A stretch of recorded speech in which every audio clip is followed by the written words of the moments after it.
Welcome to Legacy Magazine Presents Black Health, a weekly talk show discussing medical issues afflicting and impacting the Black community.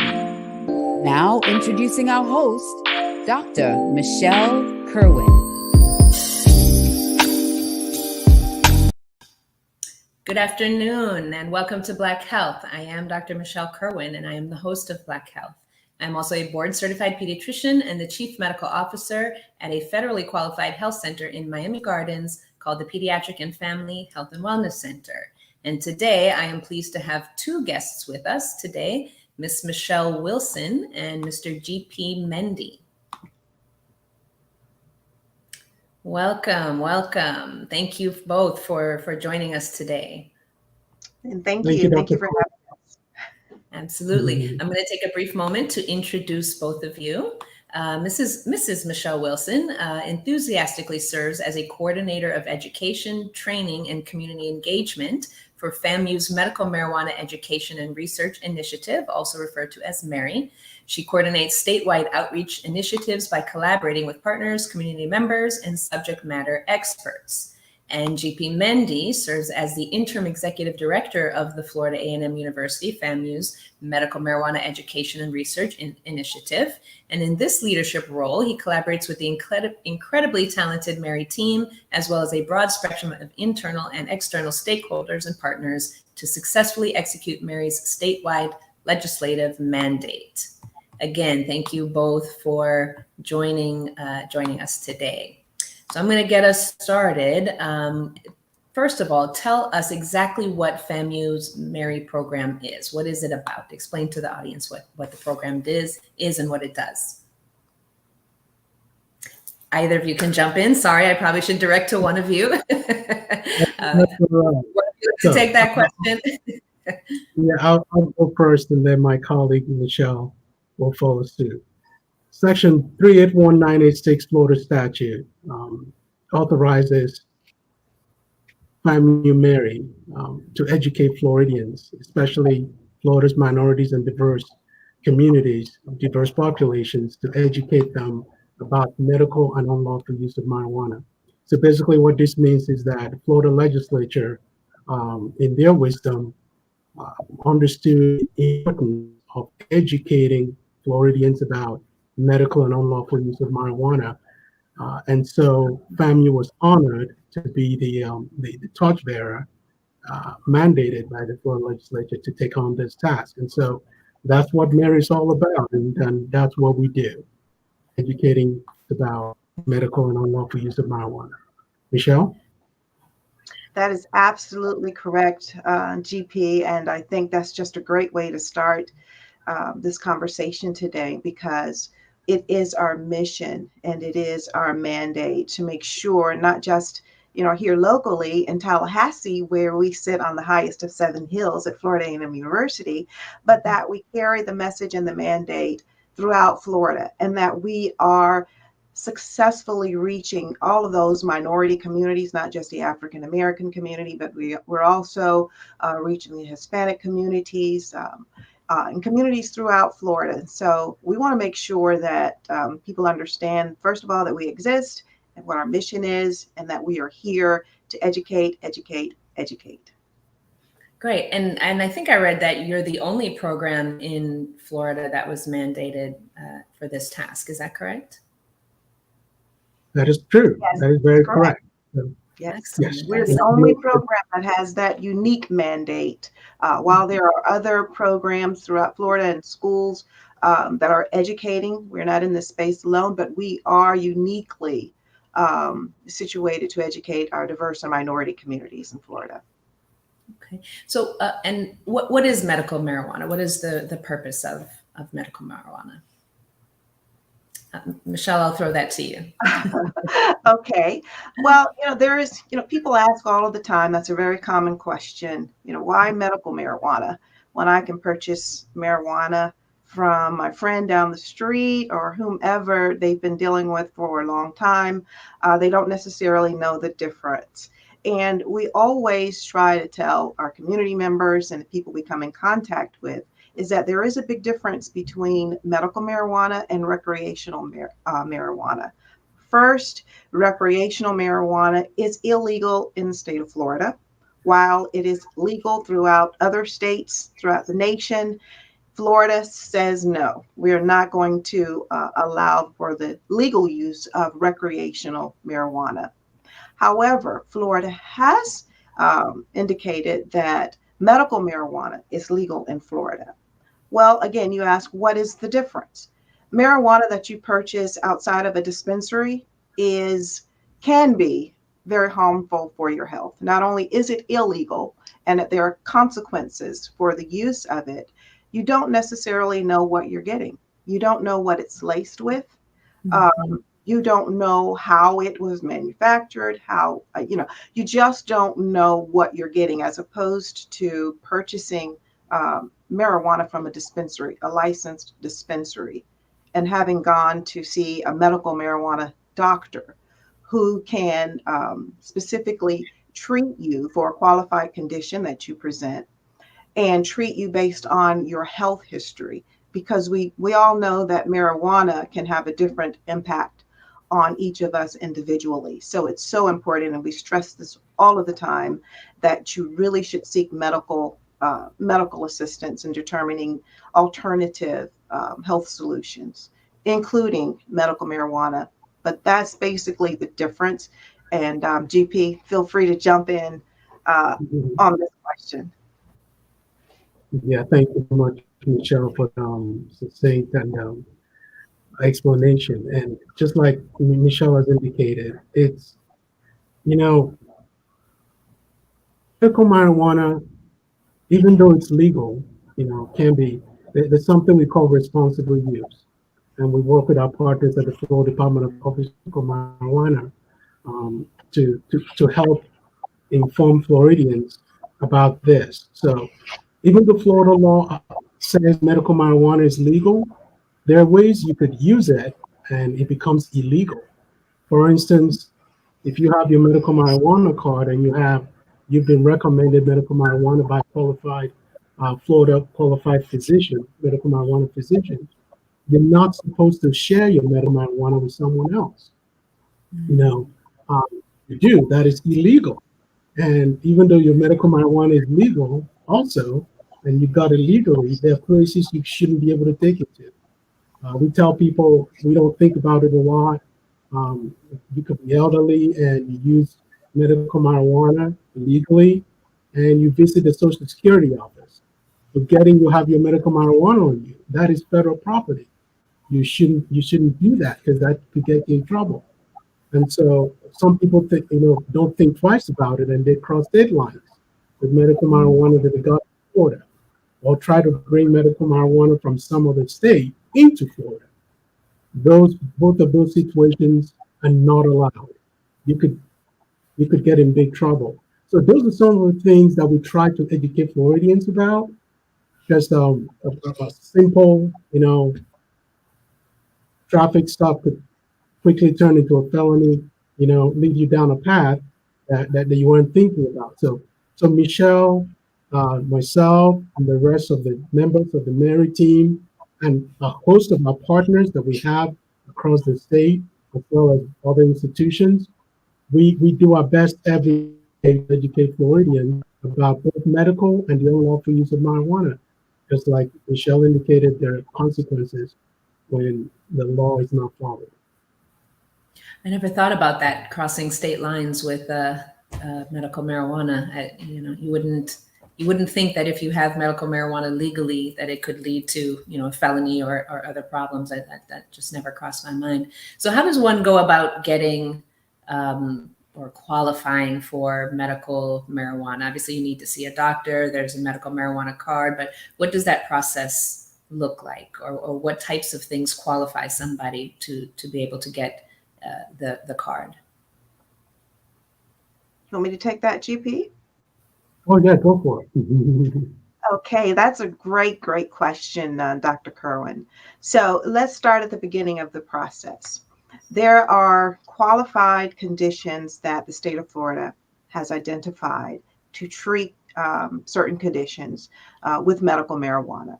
And just an example of some of those conditions could be glaucoma, Crohn's disease, HIV/AIDS, PTSD, chronic pain, nausea associated with chemotherapy, and also associated with HIV medication. So those are just a few of the examples of conditions that people seek assistance to treat. Also, I mentioned chronic pain, but we come in contact with a lot of individuals who are asking questions about insomnia, anxiety, arthritis pain, and they're looking for a solution. Now, we always refer people back to their medical doctor, or if they're seeking legal assistance, we always refer them to a legal professional, because we want to make sure we share that disclosure with them.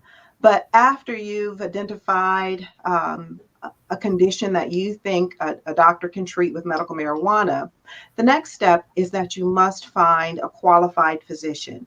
And when we use that term, that means that these are special physicians in Florida who have undergone special training. They are certified by the state of Florida to make a recommendation on your behalf that you have one of the qualifying conditions that medical marijuana can treat. Once you see that physician, you will receive a card from the Department of Health, Office of Medical Marijuana Use, and then you are now prepared to enter into a dispensary to purchase your medicine. So that's it in kind of a nutshell. There are other nuances associated with it, but those are the main steps that an individual should start with in terms of receiving a card to get into the medical marijuana dispensary. The dispensary is the only place you can purchase marijuana legally. And you can't get into a dispensary without having that identification card. And it looks sort of like a driver license. Okay. So once you have that card, you're able to go to any dispensary in Florida and obtain medical marijuana. Yes, that is correct. In Florida. In Florida. So the medical marijuana that you get, Dr. Kirwan, the medical marijuana that you get, just like my colleague Michelle indicated, it has to be recommended by a qualified physician.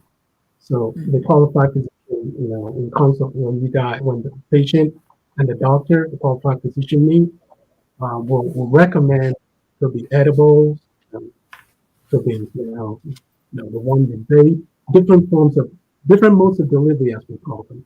So depending on what type that the medical qualified physician recommends, that's what the patient takes to the dispensary, the medical marijuana treatment center, as we call them in Florida, to be able to purchase that and utilize for whatever qualifying ailment that the qualified physician thought they needed it for.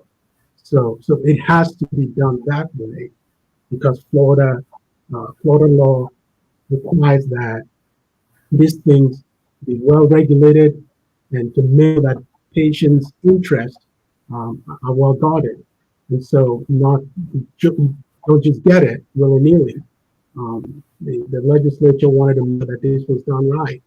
And as such, it's a combination of certifying those doctors, making sure that they're qualified to be able to do the regulation and the assessments needed, and then tasking us with educating the public regarding the responsible use of the medical marijuana that be recommended, as well as staying away from the unlawful recreational use of marijuana. Okay. How did FAMU get into the medical marijuana space? I mean, most people know FAMU as a university, get an education, not get a medical marijuana card. So how did FAMU get involved in this? All right. Okay, Michelle, I'll take this one, and you piggyback. Okay. Historically, FAMU has always been, FAMU occupies this unique space where we've historically been premier institute to educate and train minorities across the state of Florida. We've got an excellent track record of giving opportunities. Life is all about opportunities. giving opportunities to disadvantaged populations and giving them the ability and the chance to be able to go to school, earn degrees, and be able to take care of themselves and fulfill their dreams. So when this came up about educating minorities and Florida's diverse populations about medical and unlawful use of marijuana, I mean, it was a no-brainer that FAMU had to be involved in it. And so when you think about our rich heritage and our capability and what we can do, especially when you think of that, sometimes people forget that this is Florida, we're still in the South, and you're dealing with a very sensitive and sometimes politically charged, issue such as marijuana. Anytime marijuana comes up, whether medical or not, it's people are very guarded. When you also think about what this substance has meant to, Black and brown communities through the years, how many people have been incarcerated and are still incarcerated, as a result of this substance. So, yeah, it's when you think about that, and better with the credibility to be able to do this and do it right than a historically Black college and university with a track record to a diverse populations. So yes, FAMU is in this space, and we're proudly occupying this space, leading in this space, as well as in the research arena, because what informs the educational side of it is quality research, and we're rich at too. So it's really a no-brainer that we're in this space, and we continue to lead in this space. Yeah, Michelle, you want to add anything to that? Just that we've been educating minority communities and families since 1887. So we have a wonderful track record, and I'm so proud to be not only an alumni of this university, but now I'm able to serve in this capacity. So I'm FAMU all the way. And FAMU, what is the FAMU, what? Like the Gators, the Hurricanes? Rattlers. That's it. Okay. Yeah. For the Rattlers. Rattlers. Yes. One shout out for the Rattlers. So are you finding medical marijuana, the topic, to be controversial? Like, do you have any pushback from maybe older generations? And what are you finding? What are you hearing? What are the controversies? I'm sure they exist. I will tell you that a stigma still exists. And depending who you're talking to, you will find some of the older generation, the more seasoned members of our generation, who will share their story. And their story is usually surrounding a pain. If they've had a hip replacement, they will share that they're taking gummies, or they have a patch, or they're using the oil tinctures.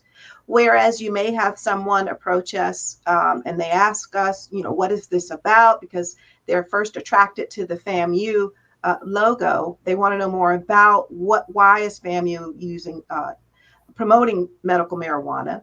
So we have to indicate at that point, we are not promoting medical marijuana. What we are promoting is the education component, to make sure individuals know how to navigate in this space, which can be very complex for some individuals in terms of knowing what the laws are. And then you have others who, once you explain that to them, they don't want anything to do with it. Either they know someone in their family who's still in jail because of marijuana, or they've heard stories about it, or they know about the impact on minority communities, and that Black and brown individuals are more likely to be arrested for possession of small amounts of marijuana as opposed to our other counterparts in the community. And they're just, they've made up their mind, no matter what the education is, no matter what you have to share with them, they've made up their mind that they want nothing to do with it.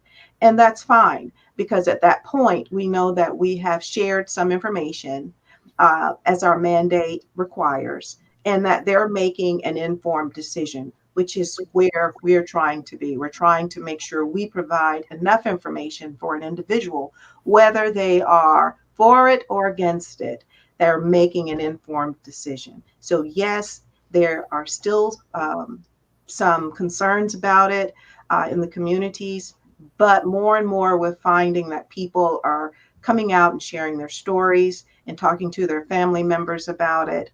And they're finding a safe space with us, to be frank, and to have that kind of discussion, because it is a discussion, and we need to hear from our community members. So we bring all of those resources to the table, whether it's the pastor in the community, the law enforcement officer, the attorney, whoever those professionals are in the community. We try to bring those individuals into the community to make sure we're creating that space for individuals to come and learn more about this new phenomenon, medical marijuana. Is there an age limit for medical marijuana, to get a medical marijuana card? So Yes. So for the program, yes, the short answer is yes, but for individuals under 18 can still get the medical marijuana card. Our the parents or caregivers will have to, or their guardians will have to be the ones to apply for the card for them. And Florida law requires that two physicians, pediatricians, sign off on, giving medical marijuana to, a minor under 18. So those protections are there, and so it's heavily regulated.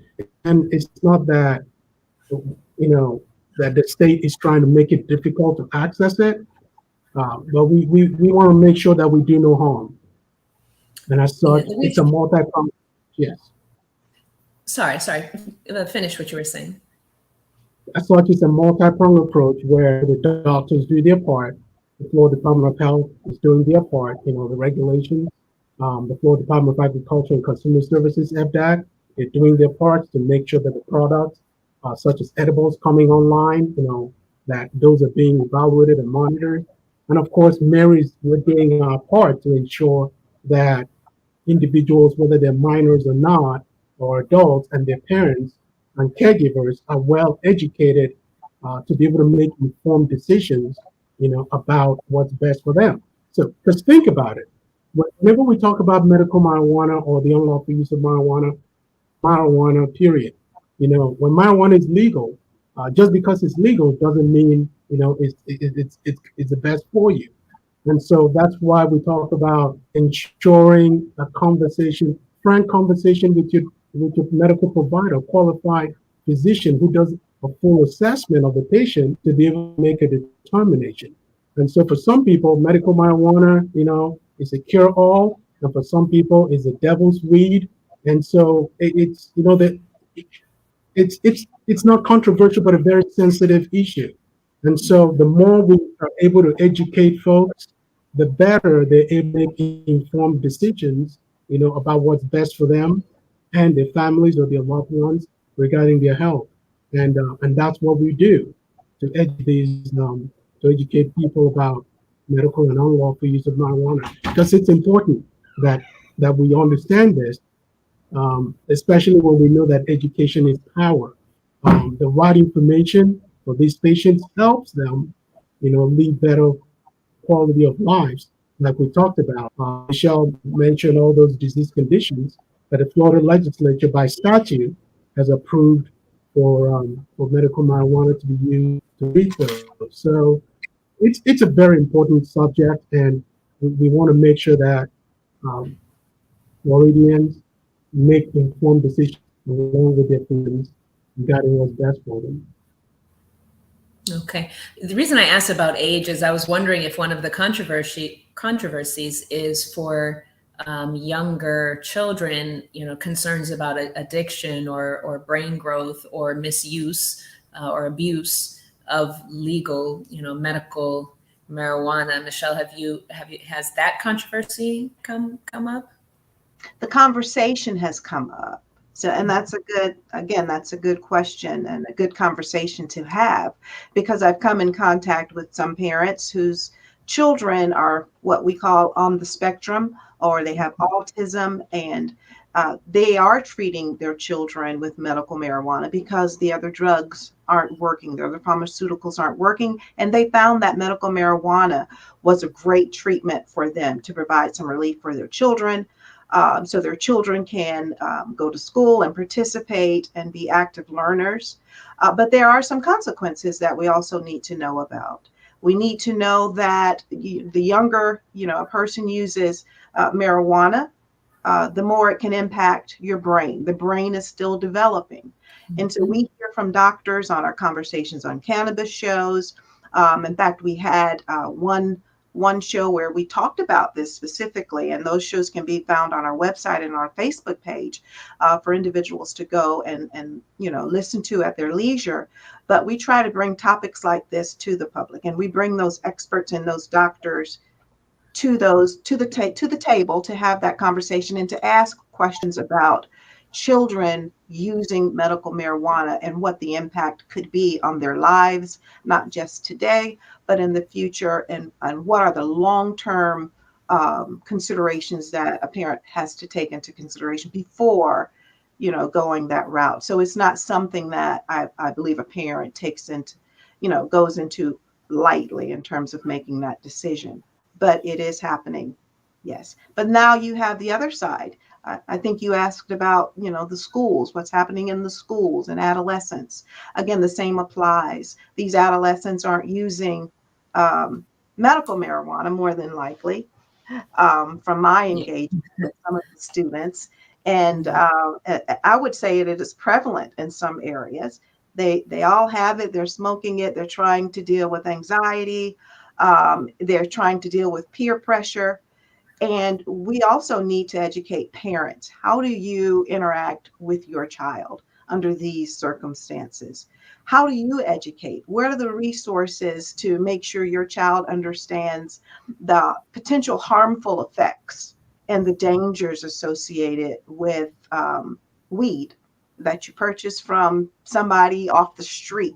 Again, they don't know what they're doing because they don't understand that what you're purchasing may not be what you think it is. Yeah.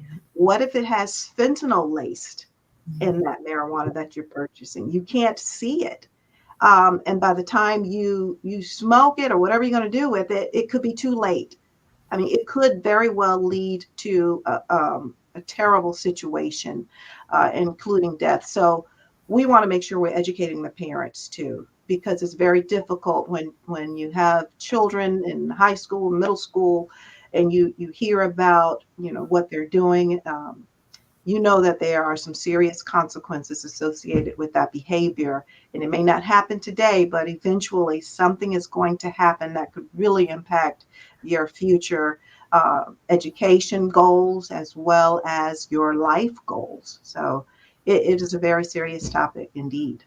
It is probably a topic for another show. The pediatrician in me, I just worry about children and marijuana, illegal marijuana, or even the abuse of medical marijuana, because they are quite young and not making sometimes the most responsible decisions. I had a patient that had marijuana laced with roach spray. Yes. I didn't even know that would be an option to lace a drug with. But it's incredible the things that are out there in the street version of marijuana. So what is next for FAMU Mary? What can we expect next from the institution?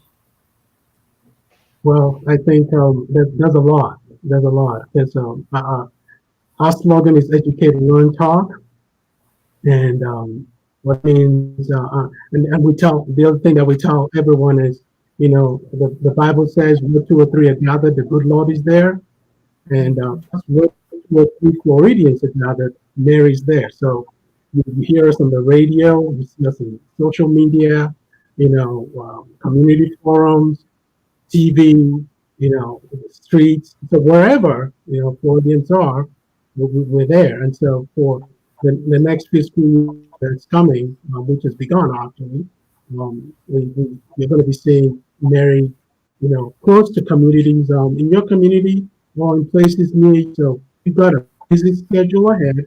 to continue to educate and learn and talk with Floridians and communities, Black and Brown communities, also speak about this important issue, because it is important to Black health, which is one of the things you focus on. It is important to the health of every Floridian that we know. Even if it's not you, someone dear to you will be impacted. And so you just talked about marijuana being laced with something else, and that is very dangerous. And so Florida law, encourages us to take these things into account because it impacts our lives and our communities, even when we don't really think about it. So we really do appreciate being able to share and come into communities and being allowed to educate the audience about what we do. Okay. I think we've come to the end of the show. Michelle, is there anything else that you would like to just let our audience know, or any parting words? Oh, of course. I'm going to be in Pensacola. That's the next place we're going to be having our community forum. And we are planning community forums throughout Florida. So we may be in your area. If you'd like to contact us, I think our website, we had our website where you can take a look at our website, but it's MMERI FAMU.edu. And I don't think we talked about MMERI, but we refer to our program as MMERI. And so we look forward to hearing from anyone who has questions. They can reach us at 850-561-2456. And I'd be happy to talk to you. We'd be happy to talk to you about any questions you may have about this process and this space. Thank you for having us. Thank you, Michelle. Thank you, GPs, so much. We appreciate you coming on the show and educating our audience about medical marijuana, legal marijuana. And I think it's amazing work that you're doing in the community. I know for some older folks or certain, generations or communities, they don't really want to hear about marijuana or legal marijuana, medical marijuana. But I think it's an important conversation for us to have. And so I'm glad that it's the way that we're moving in this country. And so we might as well hop on board and start to learn about it and how to safely use marijuana. So thank you for the work that you're doing in the community. Thank you both for coming on the show. And thank you also for being a sponsor of the show. So a quick word to our sponsors. Black Health is brought to you by FAMU, Medical Marijuana Education and Research Institute, MMERI. Get credible information and engage in a safe space to learn and talk about cannabis. Educate, learn, and talk about cannabis in Florida. FAMU Medical Marijuana Education and Research Institute. So nice to finally have you all on the show. You all have been sponsoring the show for a while now. So thank you both. Thank you to our audience for tuning in, and we'll see you next time on Black Health. Bye-bye. Thank you. Bye, everyone.